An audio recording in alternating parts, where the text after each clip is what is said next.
The roller coaster election race continues in France. Benoit Hamon has caused a bit of an upset by winning a runoff vote to become the Socialist Party's candidate in the presidential elections, which we're expecting in April.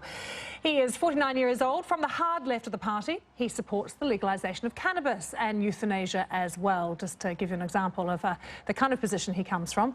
Mr Hamon beat the former Prime Minister Manuel Valls to the party's nomination. So interesting times in France with me as political analyst Nicholl.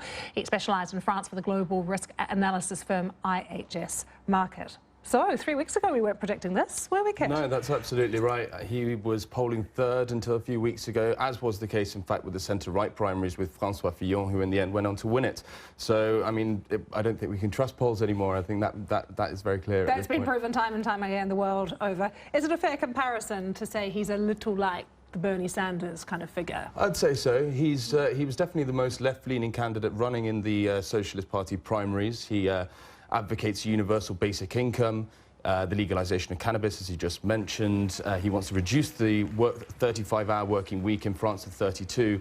And he was standing against Manuel Valls, who's the more centrist candidate who represents the shift almost to the right of the socialist government under François Hollande. So it's the electorate very much wanting to shift back to the origins of the Socialist Party. So we now have this huge space in the middle of the centre, really. Is this where Monsieur Macron is going to come in? Absolutely. He's been doing extremely well over recent weeks. He's currently polling at around 20%. He's a bit of a maverick. He's set up his own political movement, and he's doing extremely well. He's drawing thousands to his rallies.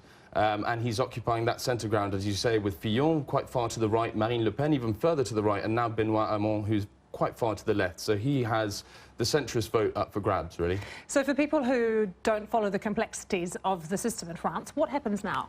So now the first round will be at the end of April, and that will see only 2 candidates progress to the second round runoff. That currently looks to be Marine Le Pen, for certain. She's probably going to top the polls in the first round with around 25% to 30% of the vote. And then one of the centrist Macron that we were just talking about, or François Fillon of the centre-right party. Just finally then, if we have Le Pen versus Macron, where would your money go? My money would certainly go on Macron. Traditionally in France, all voters tend to vote tactically for the candidates standing against the National Front, whether they're from the left or from the right. So on the whole, I think we're pretty certain to see whoever's standing against Le Pen as the next president. It has been a rollercoaster, as I said, so far, and shapes up to be a very interesting couple of months. Kit, thank you very much. Thanks.